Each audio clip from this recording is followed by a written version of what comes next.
गायकवाड यांच्यावर एफआयआर दाखल करण्यावरून पोलीस ठाण्यामध्ये सगळे रोहित पवार आणि गेले होते। संजय गायकवाड यांच्या विरोधामध्ये एफआयआर दाखल करण्यासाठी रोहित पवार कोल्हापुरातील राजारामपुरी पोलीस ठाण्यामध्ये पोहोचले होते। मात्र इथे देखील एफआयआर नोंद करून घेण्यामध्ये टाळाटाळ करण्यात आलेली होती। शिवाजी कोण होता पुस्तकाचे प्रकाशक देखील यावेळेला उपस्थित होते। त्यावेळेला पोलिसांसोबत काहीशी वादावादी देखील झाली।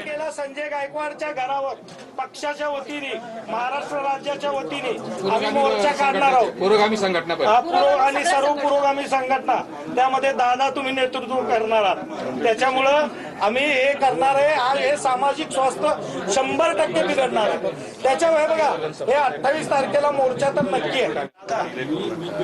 मी समजू शकतो विरोधातला एखादा आमदार असला असता आणि छत्रपती शिवाजी महाराजांबद्दल असं काय बोलला असता तर लगेच उचलला असतं। आमचं म्हणणं की सत्ता असो विरोध असो पदाधिकारी असो नाही तर कुणी असो महामानवांबद्दल महिलांबद्दल आक्षेपार्ह बोलल्यानंतर तुम्ही मी ह्याला बोलतो त्याला बोलतो असं करून नाही करत। एफआयआर करावं लागेल तुम्हाला।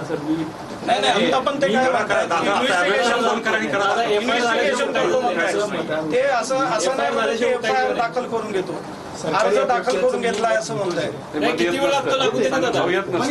आजी दादा 3 महिने झाला नाही दहशतवादी भंगार विकून गोळा करून शिकलेली मुले बरोबर आहे नाही म्हणजे सामान्यातले सामान्य लोक आहेत। अजितदादांसारखं उपमुख्यमंत्र्याचा एफआयआर झाला नाही। तुम्हाला असं वाटतं की आम्ही गेलो तुम्ही ह्यांचा करणार आहे? मी सांगतो नाही